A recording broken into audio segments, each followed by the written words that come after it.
The perfect family dinner ended with my sister's shocking announcement, her plan to move into my house. What she didn't know was that I'd already sold it, a move I thought was my ultimate escape, but was actually the first step into a trap I couldn't possibly imagine. The scent of roasted rosemary chicken, my signature dish, filled the dining room. It was supposed to be a perfect evening. The soft glow from the overhead lamp glinted off the polished oak of the dining table I'd spent a month restoring. This house, my house, was my sanctuary. Every floorboard I'd sanded, every wall I'd painted, was a testament to the fact that I'd finally built a life for myself, separate from the chaotic orbit of my family. My parents sat opposite me, my mother looking around with a pleased proprietary smile, as if she'd decorated it herself.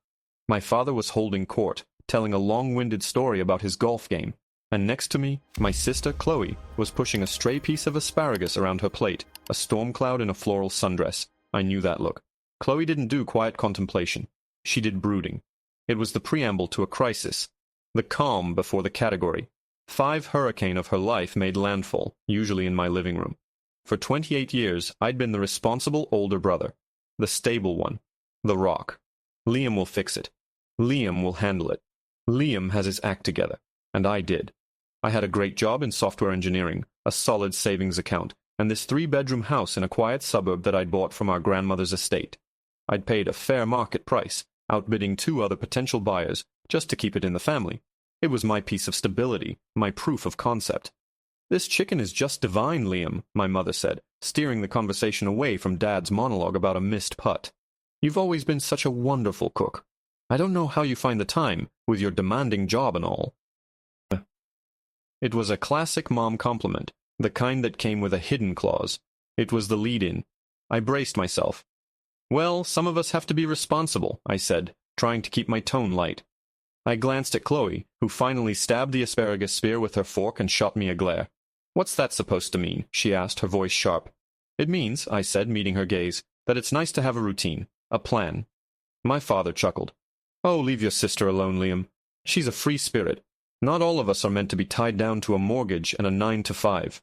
He said it like a compliment, but we all knew what he meant. He was proud of my success, but he adored Chloe's recklessness. I was the reliable utility. She was the dazzling, unpredictable firework. Chloe seized the opening. She placed her fork down with a delicate clink and plastered a bright, theatrical smile on her face. "Well, speaking of plans and houses," she began, her voice suddenly brimming with a cheerfulness that set every nerve in my body on high alert. "I have some wonderful news for everyone." My mother clapped her hands together softly. "Oh, what is it, darling?" Chloe reached out and patted my arm, her touch feeling less like affection and more like she was claiming a piece of property. "Well, things with Mark are officially over," she announced, as if this were a minor inconvenience, not the 5th failed relationship in 3 years that had ended with her needing a place to crash. "And I've decided I need a real change of scenery, a fresh start. So, I'm moving in with Liam." The silence that followed was deafening, but only to me. My parents erupted. "Oh, Chloe, that's a marvelous idea," my mother gushed, her face flooded with relief. I knew they'd been bankrolling her apartment with Mark, and his departure meant the bill was coming back to them. "See? Problem solved," my father boomed, beaming at her. "It's the perfect solution. The house is certainly big enough, and Liam could use the company. Rattling around in this big place, all by himself. They didn't ask me. They didn't even look at me. They just celebrated the unilateral decision my sister had made about my life, my home. I felt the blood drain from my face. I looked at Chloe, who was smiling smugly, as if she'd just solved world hunger. She saw my expression, and her smile tightened. "What?" she said, her voice laced with challenge. "Don't look so shocked. It makes perfect sense. I can take the blue guest room, maybe even the office. It's not like you use it for anything other than storing your nerdy junk. I'll be out of your hair. You'll barely even know I'm here." Every word was a twisting knife. My office. The room where I'd spent countless late nights building my career. The nerdy junk was vintage computer equipment I lovingly restored. "Barely even know I'm here" was Chloe speak for, "I'll leave my messes everywhere, eat your food, and have my dramatic friends over at all hours." My mother must have finally sensed the temperature drop. She turned to me, her smile becoming a little strained. "Isn't that wonderful, Liam? You can help your sister get back on her feet. It's what family does." I stared at the 3 of them. a united front of assumption and entitlement. They had already refurnished my house in their minds, rearranged my life to suit their needs, to solve their Chloe problem once again. The anger that had been simmering in my gut for years began to boil, but when I finally spoke, my voice was eerily calm, devoid of any emotion at all. I took a slow sip of water, placed the glass down deliberately, and looked past my sister directly at my parents. "There's just one small problem with that plan," I said softly. Chloe scoffed. "What problem? That you'll have to share your precious quiet time? Don't be so selfish, Liam." I ignored her. My eyes were locked on my mother and father, who were now looking at me with a flicker of uncertainty. They knew that tone of voice. It was the one I used when I had made a decision, a final one. A small, cold smile touched my lips. "The problem," I said, letting the words hang in the air, heavy as stones, "is that you're about 10 days too late." My father's wineglass landed with a heavy thud. "What on earth is that supposed to mean, Liam? Don't be dramatic." "It's not drama, Dad. It's a statement of fact," I replied, my gaze still fixed on them. The delicious aroma of the chicken now seemed cloying, sickly sweet. The cozy warmth of the room had evaporated, replaced by a brittle chill. "10 days too late for what?" Chloe demanded, her voice rising. "Too late for you to be a decent brother. I think we passed that milestone years ago." "10 days too late for you to move in," I said, finally turning to look at her. I saw the flash of fury in her eyes, but also a flicker of genuine confusion. She truly couldn't fathom a world where her plans for my life didn't automatically become my own. "It's too late because this house isn't mine anymore. I sold it." The words dropped into the center of the table like ice cubes into a hot pan, sizzling and then disappearing into a stunned silence. For a full 3 seconds, nobody moved. My mother's hand was frozen halfway to her mouth. My father's jaw was slack. Chloe just stared at me, her face a perfect mask of disbelief. Then the dam broke. "You what?" my mother shrieked, the sound high and thin. "Liam, you can't be serious. You sold Grandma's house?" "It was my house, Mom," I corrected her gently, though there was nothing gentle about the feeling inside me. It was a cold, hard certainty. "I bought it, and yes, I sold it."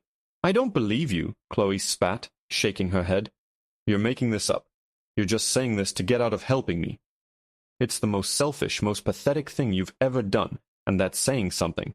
"Believe what you want," I shrugged, leaning back in my chair. For the first time in my life, her insults didn't find a target. They just glanced off the armor of the decision I had made. "The sale closed last Tuesday. It's a done deal." My father finally found his voice, a low rumble of paternal authority that had always worked on me before. "Now you listen to me. You don't just sell a piece of property like this without consulting your family. There are memories here. What were you thinking?" "I was thinking," I said, my voice hardening, "that I'm tired. I was thinking that I wanted a life that didn't revolve around being the family's permanent safety net. I was thinking that every time my phone rings, I brace myself for another Chloe catastrophe that I'm expected to finance, fix, or house. This house, it wasn't a home for me. It was a waiting room. It was the family triage center. And I'm done." Each word was a truth I'd swallowed for years, and saying them out loud was both terrifying and liberating. "So this is my fault?" Chloe yelled, pushing her chair back. "You sold our grandmother's house because I broke up with my good-for-nothing boyfriend. You're punishing me, punishing all of us because my life isn't as neat and tidy and boring as yours." "This isn't about punishment, Chloe. It's about consequences," I said calmly. "You've never had to face any. Mom and Dad have always been there to bail you out, and when they couldn't, I was the backup plan. I'm just retiring as the backup plan." "This is unbelievable," my mother whispered, tears welling in her eyes. "Your own sister needs you, and you throw her out on the street. You sell her birthright from under her." "Her birthright?" I laughed, a harsh, humorless sound. "I paid $375,000 for this birthright, Mom. Dollars I earned working 60-hour weeks while Chloe was finding herself in Bali, or taking up pottery, or whatever the hell else you two were funding that month. Where was her contribution then?" My father held up a hand, shifting into business mode. It was his way of dealing with emotions he couldn't handle. All right, that's enough. "Who did you sell it to? A developer? What did you get for it? Maybe we can talk to them, buy it back." I almost pitied them in that moment. They simply could not compute a reality where I had acted completely and irrevocably in my own self-interest. They were cycling through denial, anger, and bargaining, convinced they could still fix this, that they could put their Liam-shaped solution back in its box. You can't buy it back, I said. The offer was from a private buyer, a family. They paid well over asking price, all cash, waived inspection. It was an offer I couldn't refuse. It was my ticket out. Out to where? Chloe sneered. Some tiny one-bedroom apartment across town? I hope you're happy in your little box, all alone. I looked at my sister, at the spiteful curl of her lip, and I didn't feel anger. I felt a profound sense of peace. She had no idea. None of them did. They saw this as a retreat, a downsizing of my life out of bitterness. They didn't understand it was the biggest expansion of my life I'd ever made. Something like that, I said evasively. My mother dabbed her eyes with her napkin. Well, what's done is done, I suppose, she said with a martyr's sigh. But Chloe still needs a place to stay, Liam. For a few weeks at least. Surely these new people won't mind if she stays in her room for a little while until she gets sorted. We can explain the situation. The sheer audacity of it left me breathless. Even now, having sold the house, they still saw it, and by extension its new owners, as a resource for them to exploit. The delusion was staggering. It confirmed in that single moment that I had made the absolute right decision. I picked up my fork and finally took a bite of the now cold chicken. I chewed it slowly, thoughtfully, letting them wait. I saw the impatience on their faces, the expectation that I would, as always, cave, that I would make the calls, smooth things over, and solve the problem. After swallowing, I placed the fork back down and looked at my mother. I don't think you understand the terms of the sale, I said. This wasn't a standard closing. It was very, very fast. The buyers wanted the property as soon as possible. What does that mean? My father asked, his voice sharp with suspicion. I met his gaze, then my mother's, then Chloe's. I let the finality of my next words sink in. It means I have to hand over the keys and be completely moved out by tomorrow morning, I said. And right now, the only things left in this house are this dining set, the food on our plates, and the clothes on our backs. The silence that followed was different this time. It wasn't stunned. It was hollow. My mother's hand fluttered to her chest, her carefully constructed composure finally crumbling. Chloe just stared, her mouth opening and closing like a fish, no sound coming out. My father's face, usually ruddy and confident, had turned a pale, ashen gray. He looked old. Tomorrow morning, he finally croaked, the words barely a whisper. You've moved everything out already? How is that even possible? I've been planning this for months, Dad, I said, my voice still steady.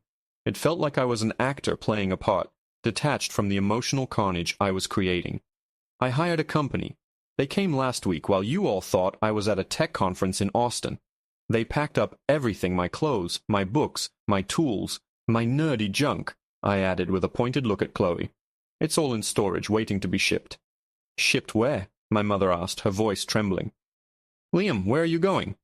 This was the part I'd been dreading and anticipating in equal measure, the final clean cut of the cord.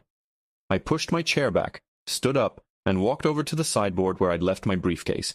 The meal was officially over. I took out a crisp white envelope and laid it on the polished oak table, right next to the platter of uneaten chicken. That's my new address, I said, and my new number. It's a satellite phone, so reception might be spotty. Chloe snatched the envelope as if it might bite her. She tore it open, her eyes scanning the single sheet of paper inside. Her expression shifted from anger to utter, uncomprehending bewilderment. This is a post office box, she stammered, looking up at me. In Anchorage, Alaska. And a string of numbers. What is this? A joke? No joke, I said.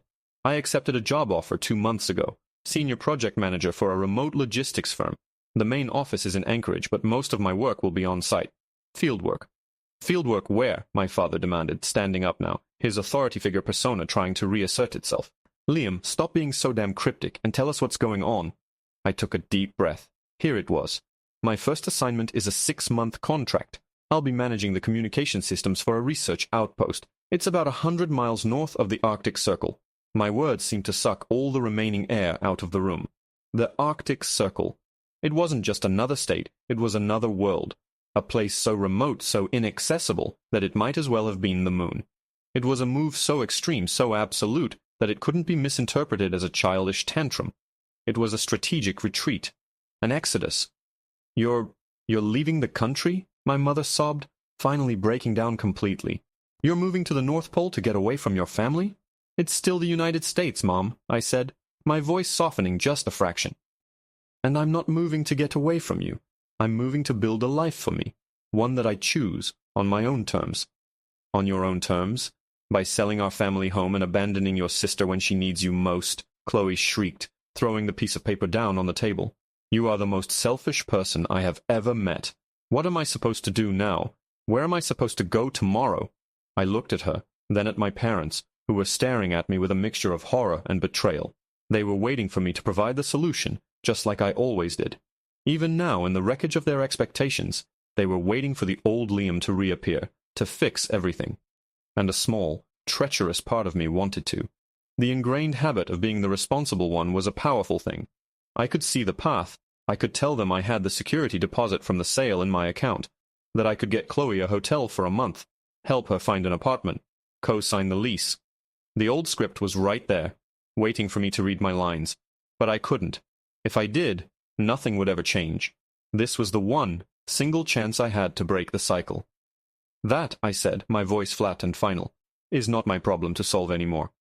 I walked past them towards the hallway. My jacket was hanging on the newel post, the only thing left in the front closet. I shrugged it on, feeling the unfamiliar lightness of having no other possessions in the house, just my wallet, my keys, and the plane ticket in my pocket. My flight was at 6 a.m.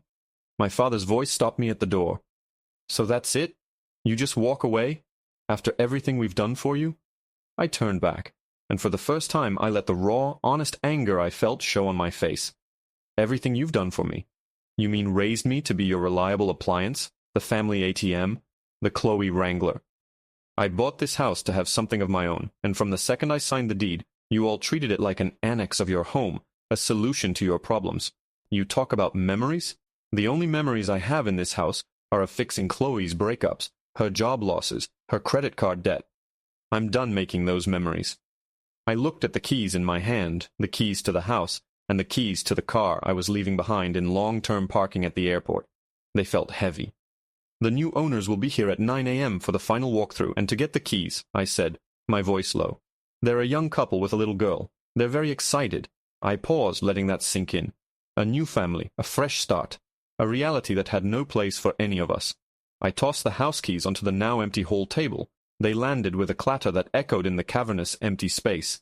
You have about 12 hours to figure out your next move, I said, looking from my weeping mother to my furious father to my shell-shocked sister. I'd suggest you start making some calls. I opened the front door, and the cool night air felt like a blessing. Freedom. It was right there, on the other side of the threshold. I took a step out onto the porch I had rebuilt with my own 2 hands. But as I went to pull the door shut behind me, my mother's voice, suddenly sharp and clear through her tears, cut through the night. Liam, wait! The sale. You said they were a private buyer. You didn't tell us their names. I paused, my hand on the doorknob. It was an irrelevant detail, a strange question to ask in the middle of a family meltdown. Why does that matter? My father stepped forward, his eyes narrowed with a sudden, dawning suspicion that made my blood run cold. Just tell us their names, son. I hesitated for a second, a knot of dread tightening in my stomach. Why were they so fixated on this? Their name is Peterson, I said. Mark and Jessica Peterson. My father's face went white. My mother let out a small, strangled gasp. And Chloe? Chloe looked from my father to my mother and then back to me, a slow, horrifying smile spreading across her face. Oh, Liam, she said, her voice dripping with a venomous, triumphant sweetness I had never heard before. You stupid, stupid man. You have no idea what you've just done. The way Chloe said it, the way the name Peterson had landed in the room and detonated, sent a wave of icy dread through me. Her smile wasn't just triumphant, it was predatory. My parents weren't looking at me anymore. They were looking at each other, a silent, frantic conversation passing between them. I saw panic in my mother's eyes and a kind of grim, cornered fury on my father's face. What are you talking about? I demanded, my hand still gripping the doorknob, my escape suddenly feeling premature. Who are the Petersons? My father ignored me. He took a step towards Chloe, his voice a low, dangerous growl. Chloe. Not another word. Why not, Dad? She shot back, her confidence surging. For the first time all night she had the upper hand, and she was reveling in it. He deserves to know. He wanted to cut us off, to make a clean break. Let's see how clean it is now. She turned her venomous smile back to me. Jessica Peterson? Oh, I know her. We went to high school together. Though back then her last name was Jensen. Jessica Jensen. Ring any bells, Liam? The name hit me like a physical blow. Jessica Jensen. I hadn't heard that name in over a decade, but I'd never forgotten it.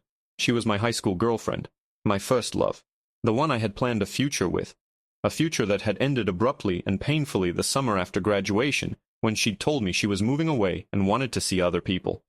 It had shattered me. It was one of the reasons I'd thrown myself so completely into my studies and my career, to build a world so solid and successful that no one could ever pull the rug out from under me like that again. You sold our family home, Grandma's house, to Jessica Jensen, Chloe continued, her voice practically singing with malice. The girl who ripped your heart out and stomped on it for fun. Oh, this is richer than I could have ever imagined. My mind was reeling, trying to process the sheer, cosmic impossibility of it. I dealt with a real estate agent and a lawyer. All the paperwork had been signed electronically. I'd never met the buyers in person, Mark and Jessica Peterson. I'd assumed they were just a random couple, a lucky all-cash offer that had fallen from the sky at the exact moment I needed it. But it wasn't luck. It was something else. What does this have to do with anything? I managed to say, my voice hoarse. It's a coincidence, a weird one, but that's all. Is it, Liam? My father finally said, his face a granite mask. He looked defeated. Is it really a coincidence? And that's when the pieces started clicking into place, forming a picture so ugly and duplicitous it made me feel sick. The all-cash offer, the waived inspection, the incredible speed of the closing, the fact that they'd paid nearly 20% over my already optimistic asking price. It wasn't a lucky break. It was a targeted acquisition. You knew, I whispered, looking from my father to my mother.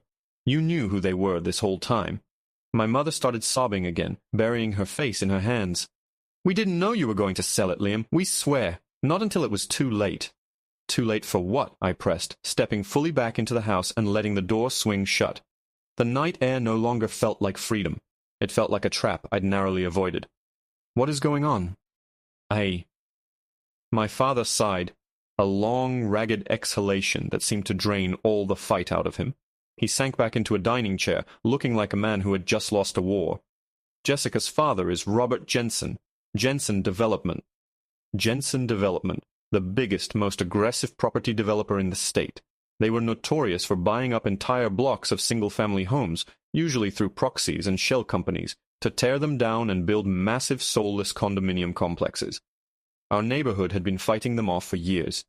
He's wanted this block for a decade, my father continued, his voice hollow. Your grandmother's house is the linchpin. It's a double-wide lot, corner property. Without it, he can't get the zoning variance he needs for the big project he has planned. Grandma swore she'd never sell to him. She told him to his face she'd rather burn it to the ground. I felt the floor tilt beneath my feet. I hadn't just sold my house. I'd sold the entire neighborhood's future. I'd handed the wolf the keys to the hen house. And you knew this, I said, the accusation hanging in the air. We didn't know it was Jessica, my mother cried, her voice muffled by her hands. Her father approached us about a month ago. He knew we were Chloe's parents and your parents. He said he knew Liam owned the house now, and that Chloe was having some financial difficulties. I stared at Chloe. Her smug smile had faded slightly, replaced by a defensive glare. He made us an offer, my father said quietly, refusing to meet my eyes. A finder's fee. A substantial one. He said if we could convince you to sell the house, he'd make it worth our while. He just wanted a private introduction. He said you'd never sell if you knew it was him. The betrayal was so profound, so absolute, it was almost surreal. My own parents, they had conspired with a developer to manipulate me into selling my home. Not for Chloe's well-being, not out of concern for the family, but for cash. And Chloe's breakup with Mark? I asked, a sick certainty dawning on me. The sudden need for a place to stay. Was that part of the plan too? To pressure me? To make me feel overwhelmed and desperate to get away? Chloe recoiled, as if I'd slapped her. No, Mark really is a jerk. That part was real. But the timing was convenient, wasn't it? I sneered. You show up, crisis in tow, right when I'm getting worn down. And then, like magic, this miracle, too good to be true offer appears from an anonymous buyer who just happens to be my high school ex, acting as a front for her father, the predatory developer.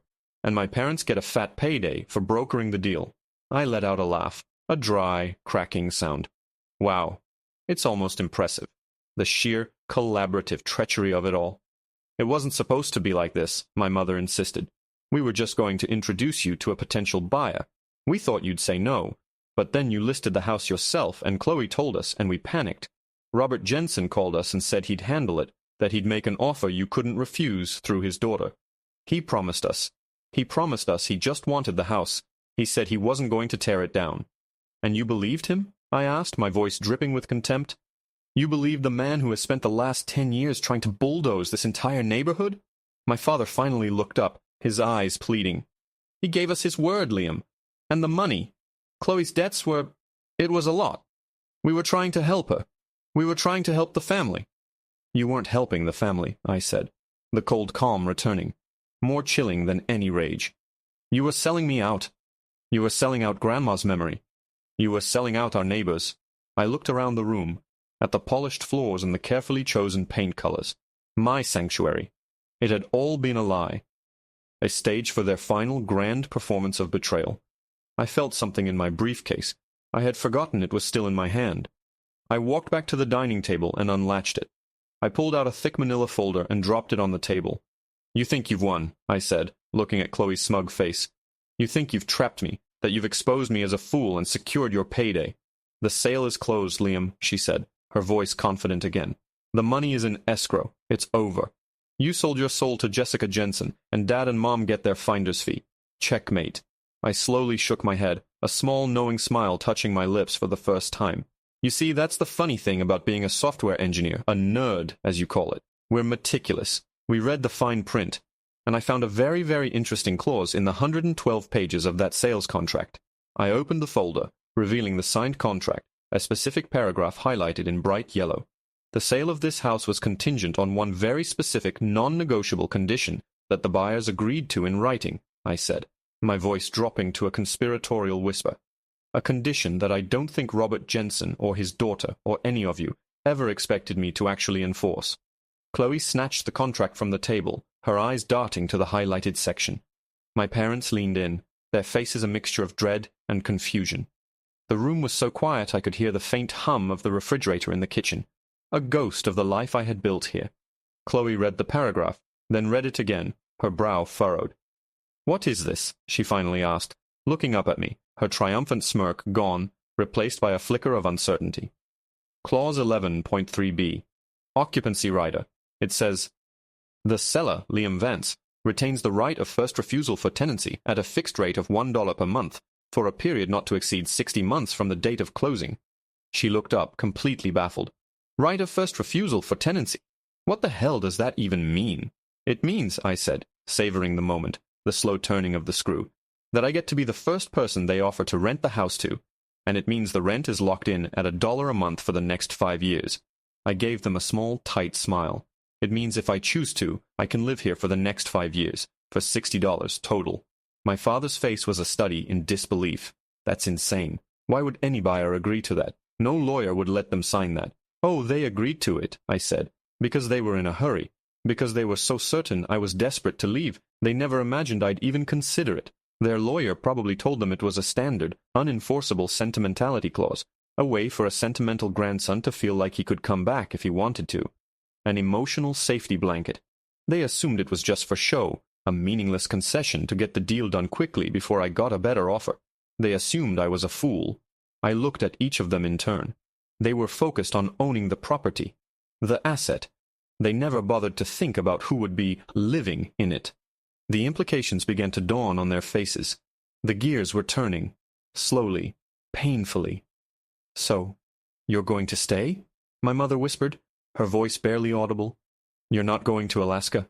Oh, I'm still going to Alaska, I said, picking up the contract and placing it carefully back in my briefcase. My job is real. The plane ticket is real.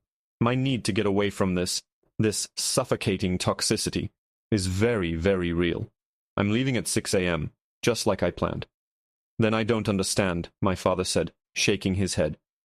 What's the point of the clause if you're not going to use it? Who said I'm not going to use it? I asked, a predatory glint in my eye that I'd learned from them. I turned my gaze to Chloe, who was now watching me with genuine fear. You need a place to live, right, Chloe? A fresh start? Somewhere to get back on your feet? Her eyes widened. No, Liam, you wouldn't. I would, I said, my voice cold as Arctic ice. I'm going to formally accept my right of tenancy. and as the legal tenant of this property, I'm going to sublet one of the rooms. To you." The relief that flooded her face was pathetic. "Oh, Liam, you will? You mean you'll help me after all?" She was already reframing it in her mind, turning my act of revenge into an act of brotherly compassion. "I will," I confirmed. "I'll sublet the small guest room to you, month to month. For, let's see." I pretended to calculate. Fair market value for a room this size, in this neighborhood. I'd say $2,000 a month sounds about right. Utilities not included, of course. First and last month's rent due up front, in cash. Tomorrow morning, before the Petersons get here. The color drained from her face. $2,000? Liam, that's insane. I don't have $4,000. That sounds like a you problem, I said, shrugging. But let's be honest, we all know you have the money. Or you will, as soon as Jensen's check for your finder's fee clears. You and Mom and Dad. You sold me out for a payday, so you can consider this your first expense. You can't do this, she shrieked. It's extortion.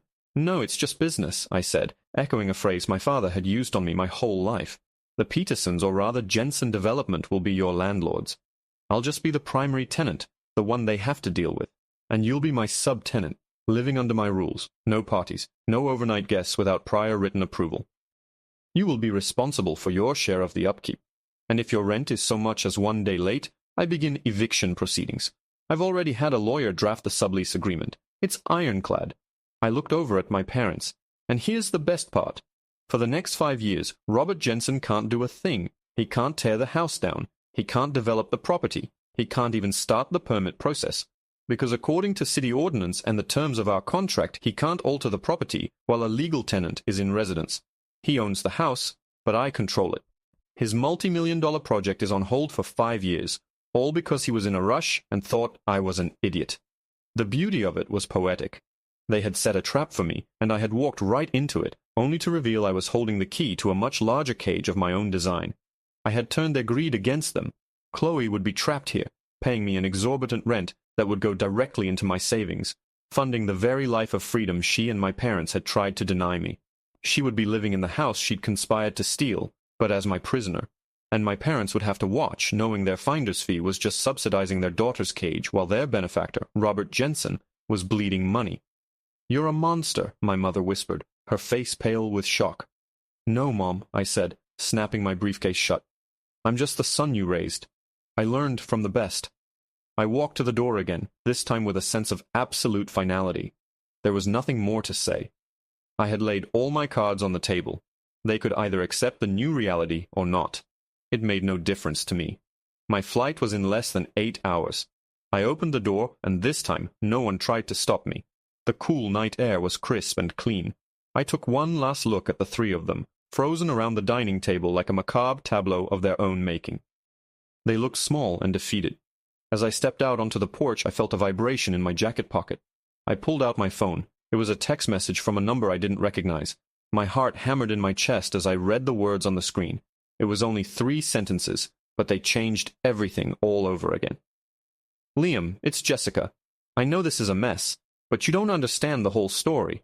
Your sister isn't the only one my father was using for leverage. I need to see you before you leave." The message glowed on my screen, a digital hand grenade tossed into the smoldering ruins of my evening. Jessica. After 12 years of absolute silence, she was texting me. Not just texting me, but claiming there was more to the story, that Chloe wasn't the only pawn in this disgusting game. My carefully constructed plan, my perfect cold revenge, suddenly felt incomplete, flawed.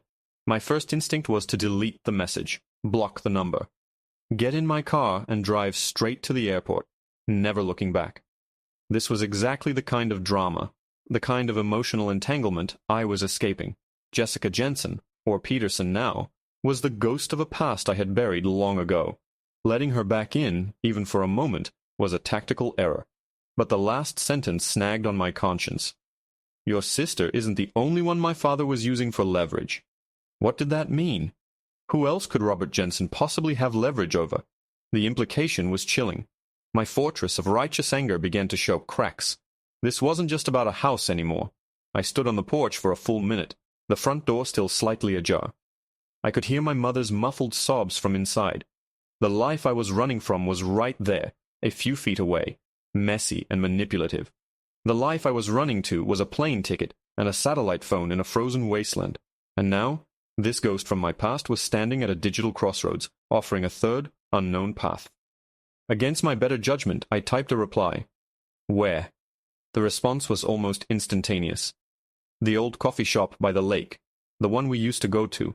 Can you meet me in 30 minutes? Please. The Lamplight Cafe. We'd practically lived there one summer, dreaming up our future over bottomless cups of coffee. The fact that she'd chosen it felt like a deliberate move, a way to disarm me with nostalgia. I hated that it was already working. I pulled the front door shut without another word to my family, the soft click of the latch feeling like the start of a countdown. I got in my car and drove, my mind racing faster than the engine. Was this a trick? A last-ditch effort by her father to salvage his deal? Was she going to try and buy me out of the tenancy clause? Plead with me? Threaten me? The cafe was exactly as I remembered it, a warm, glowing beacon against the dark, still water of the lake. I saw her through the window before I even got out of the car. She was sitting in our old booth in the corner, nursing a mug, her face illuminated by the dim, moody lighting. 12 years had changed her, but not as much as I would have expected. The familiar cascade of dark hair was a little shorter, the lines around her eyes held a new maturity, but the way she anxiously tapped her fingers on the table was achingly familiar. I took a deep breath and walked inside. The bell over the door chimed, and her head snapped up. Her eyes met mine, and for a second I felt the dizzying pull of a decade-old memory.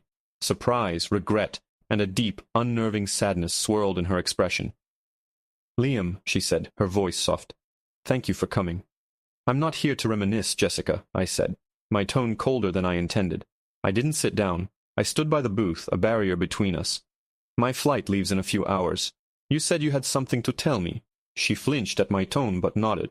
"I know, and I'm sorry. For all of this. For what my father did. For using my name. For everything." "Save the apologies," I said. "Just tell me what you meant in your text. What leverage?" She took a shaky breath and looked down at her hands, wrapped around the warm mug. "When my father found out your parents were trying to get you to sell, he saw his opening. He enlisted them, promising them that finder's fee to grease the wheels. But he knew it might not be enough. He needed an insurance policy. He needed a way to guarantee the sale would go through, no matter what. And that's where you came in," I stated. Not a question. She looked up, and I saw tears glistening in her eyes. "Yes. He came to me. He told me I had to be the face of the purchase. He said I was the only one who could put together an offer so perfect, so fast, that you wouldn't have time to second-guess it. But I said no. I told him I wouldn't do it. I wouldn't deceive you like that. And yet, here we are," I said, my voice laced with skepticism. "You signed the papers. You bought my house.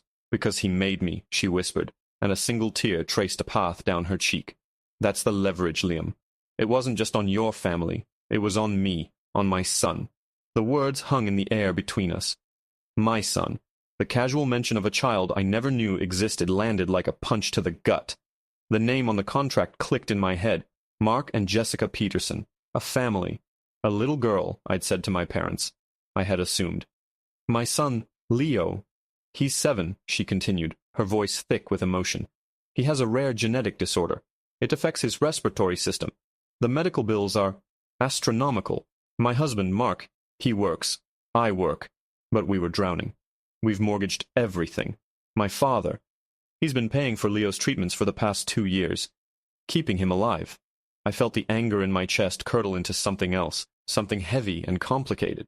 I slowly slid into the booth opposite her. "He told me," she said, her voice cracking, "that if I didn't do exactly as he said, if I didn't buy your house, using my name, under his terms he would cut off the funding. Completely. He would let his own grandson's health fail to get his hands on a piece of property. He knew I couldn't say no. He knew I'd do anything for my son. The sheer calculated cruelty of it was breathtaking. Robert Jensen hadn't just manipulated my greedy parents and my desperate sister. He had weaponized his own daughter's love for her dying child. He had made her an unwilling accomplice in his scheme, trapping her just as surely as he had tried to trap me. "Why are you telling me this?" I asked, my voice softer now. "Because you deserve to know the truth," she said, looking me straight in the eye. "And because of that clause, that tenancy rider. Liam, you have no idea what a gift you've given me." "A gift? I just trapped you. Your father's project is on ice for 5 years. He must be furious." "He is," she said, a small, watery smile touching her lips. "He called me screaming an hour ago.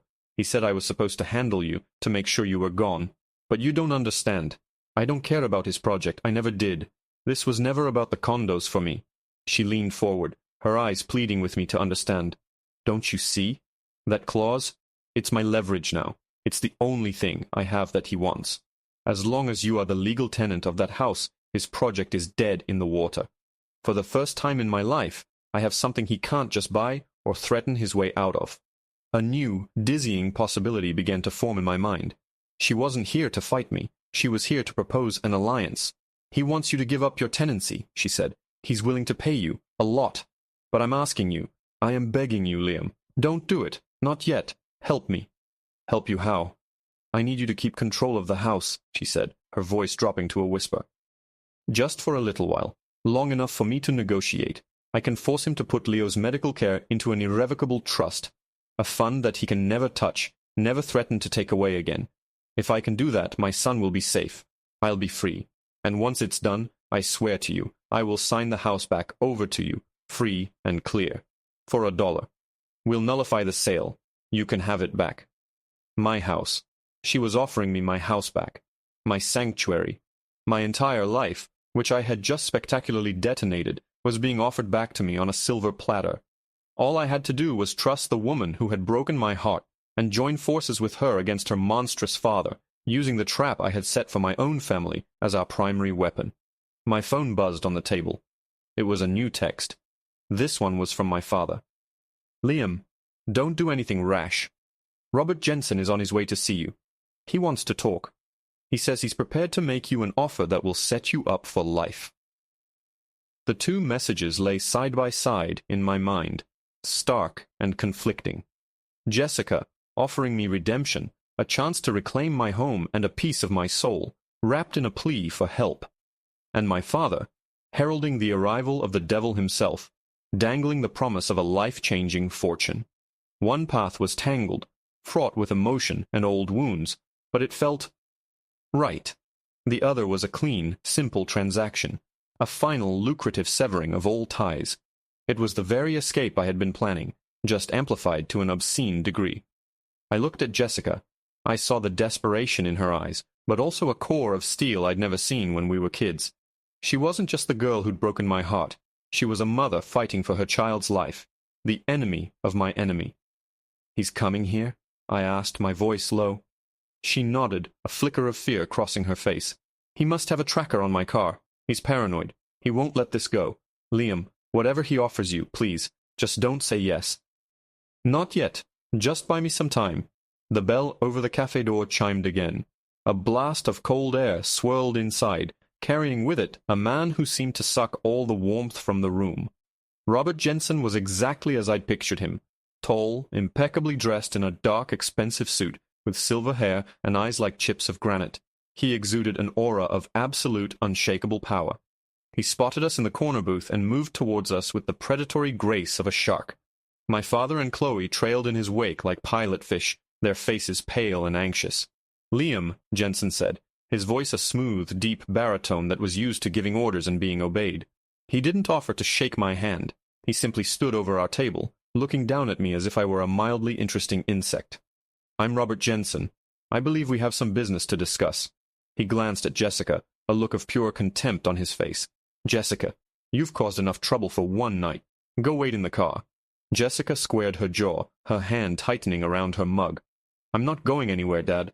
Jensen's eyes narrowed, but he decided to ignore her, turning his full attention back to me. "Your family tells me you've uncovered a loophole in our contract. An amusing little detail. Well played. But it's time for the games to end." He reached into his jacket and pulled out a checkbook and a gold pen. The gesture was so cliché, so theatrically villainous, I almost laughed. "Let's not waste each other's time," he said, clicking the pen. "I want you to sign a quitclaim, relinquishing your tenancy rights, tonight. In exchange, I'm prepared to write you a check. Name your price." Behind him, I saw Chloe's eyes go wide with greed. My father was practically vibrating with anticipation. This was the moment they'd been waiting for, the moment their betrayal would pay off in spectacular fashion for everyone. "My price?" I asked, leaning back in the booth, forcing a casualness I didn't feel. I glanced at Jessica, whose eyes were wide with terror, silently begging me. I don't know. This house has a lot of sentimental value, and now that I know how much you want it, that value seems to be going up by the second. Jensen's lips tightened into a thin, bloodless line. Don't be a fool. Everything has a price. Is it $1 million? 2? I will give you $2 million right now, tax-free, for your signature on a single piece of paper. $2 million. The number hung in the air, glittering and impossibly large. It was more money than I could have earned in 20 years. It was a one-way ticket to anywhere in the world. It was the ultimate I told you so to my family. It was everything I thought I wanted just a few hours ago. A clean cut. An easy out. I could feel the weight of their expectations, my father's, Chloe's, Jensen's. They were all waiting for me to take the deal. It was the logical, sensible thing to do. But then I looked at Jessica. I saw the fear in her eyes, the silent plea for her son's life. And I thought about my grandmother, who had sworn she'd rather burn the house down than sell it to this man. Taking his money wouldn't be a victory. It would be the ultimate surrender. It would mean that in the end they were right about me. That my principles, my anger, my very identity could all be bought and sold. I slowly shook my head. No. The word was quiet, but it landed in the cafe like a thunderclap. No, Jensen repeated, his voice dangerously soft. He clearly wasn't used to hearing that word. No, I said again, louder this time. I pushed myself out of the booth and stood up so I was eye level with him. The price isn't $2 million, it's not $5 million, it's not 10. There is no price. You see, Mr. Jensen, you're a developer. You buy and sell assets, but I'm not an asset. And my house, my grandmother's house, is not for sale. Not to you. Not anymore. I turned to my father and Chloe. And your finder's fee? It's gone. The deal is dead. Liam, think about what you're doing, my father hissed, grabbing my arm. This is life-changing money. I shook him off. You made your choice, Dad. Now I'm making mine. I looked back at Jensen, who was now radiating a cold, controlled fury. The tenancy clause is valid for 60 months. You can mark that on your calendar. For the next 5 years, nothing is going to happen on that property. You can bring your lawyers, you can bring your bulldozers, but I will be living in that house, and there's not a damn thing you can do about it. Then I turned to Jessica. I reached out and put my hand over hers on the table. It was warm. Real. And just so we're clear, I said, my voice ringing with authority, Jessica, as the homeowner, has given me, as the legal tenant, full authority to act as property manager. So any and all future communications regarding the property will go through me. It was a complete bluff, but a brilliant one. I was creating a united front, tying my fate to hers, and cutting him out of the loop with his own daughter. Jensen stared at me, his granite eyes searching for a weakness, a crack in my resolve. He found none. He looked at Jessica, who met his gaze without flinching for the first time in her life. He looked at my sputtering, impotent family. He had lost. He had been outplayed. With a look of pure poison, he snapped his checkbook shut, turned on his heel, and strode out of the cafe. My father and Chloe stood there, utterly defeated, the ghosts of their multi-million-dollar payday evaporating before their eyes. Without a word, they turned and shuffled out after him, a pathetic, broken little parade. The cafe was silent again. It was just me and Jessica, the ghosts of our past, and the architects of a brand-new, terrifying future. You didn't have to do that, she whispered, her voice choked with gratitude. He would have destroyed you. He still might try, I said. But he won't succeed. We won't let him. I looked at the clock on the wall. My flight to Alaska was in 4 hours, my meticulously planned escape. But I wasn't leaving. Not now. I had a war to fight. So, I said, a slow smile spreading across my face as the audacity of our new reality settled in. About that sublease agreement for my sister. Jessica looked at me, a genuine, beautiful smile finally breaking through her tears. I think we can probably raise the rent. I laughed. A real, honest-to-God laugh. It felt good. I pulled out my phone and found the airline's website. I canceled my ticket. The confirmation email arrived a second later. A final, definitive severing of the life I had planned. But as I put my phone away, another message notification popped up on the screen. It wasn't a text. It was a news alert from a local station. The headline stark and chilling. Breaking. Firefighters on scene at a 3-alarm blaze in the historic Northwood neighborhood. The fire is reported to be at the corner of Oak Street and 2nd Avenue. My blood ran cold. Oak and 2nd. That was my house. My grandmother's house. Our house. The news alert hung in the air between us. A digital guillotine. My house. Our house. Burning. My first thought was a blast of pure, white-hot rage. Jensen. It had to be Jensen. He couldn't win the game, so he decided to burn the board. The speed of his retaliation was terrifying. We'd defeated him less than 10 minutes ago, and my house was already in flames. He wouldn't, Jessica whispered, her face ashen, seeing the same conclusion in my eyes. Even he wouldn't go that far. Arson? A fire destroys evidence, Jessica, I said, my voice grim as I grabbed my keys and stood up. And a destroyed house is almost as good as an empty one for a developer. He can claim it's an unsafe structure and get an emergency demolition permit. He'd still win. We ran out of the cafe and jumped into my car. I drove faster than I ever had in my life, the quiet suburban streets a blur. My mind was a maelstrom of fury and a strange, hollow grief.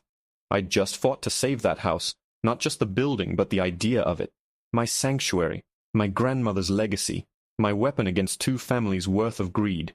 And now it could be turning to ash. As we got closer, the smell of smoke hit us, acrid and thick. Then we saw the glow against the night sky, a sickening orange pulse. My heart sank. We were too late.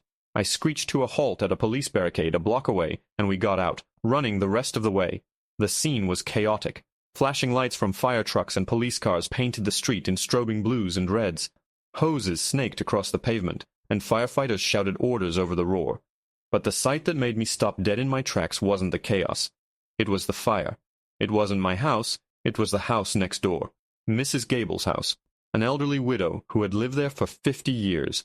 Flames were pouring out of her upstairs windows, thick black smoke billowing into the sky. My house, my beautiful restored house, stood untouched, but the heat from the blaze next door was so intense I could feel it on my face. Water from the fire hoses was soaking my front lawn and cascading off my roof. A preventative measure.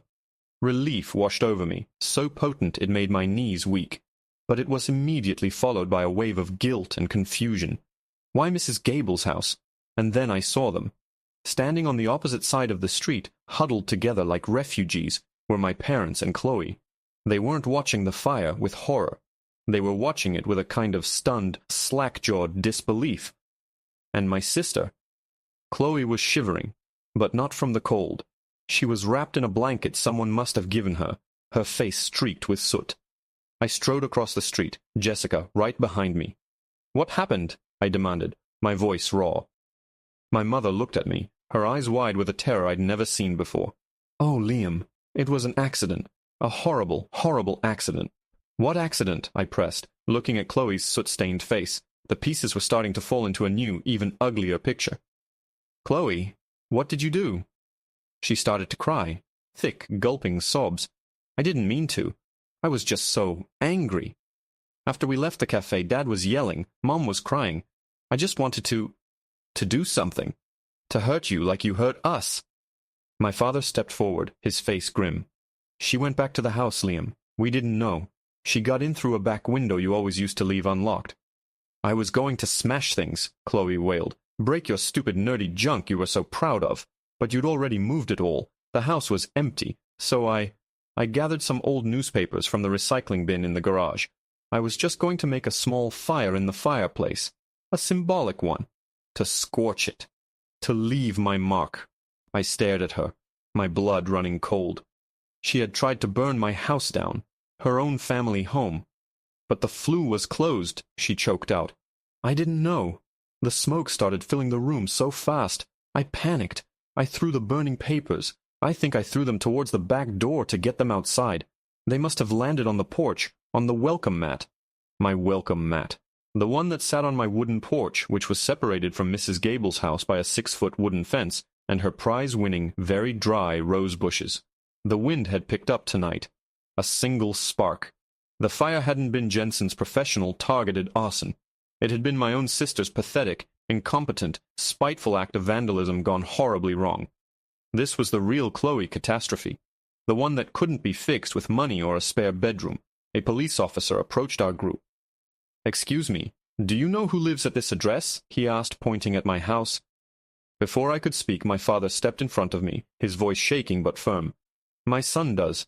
Liam Vance. But we're his family. We were all here tonight, having a family dinner. The officer looked from my father to my soot-covered sister. "Did any of you see how the fire next door started?" I saw the flicker of a plan in my father's eyes. A lie. A way to cover this up. To protect Chloe. Just as they had always done.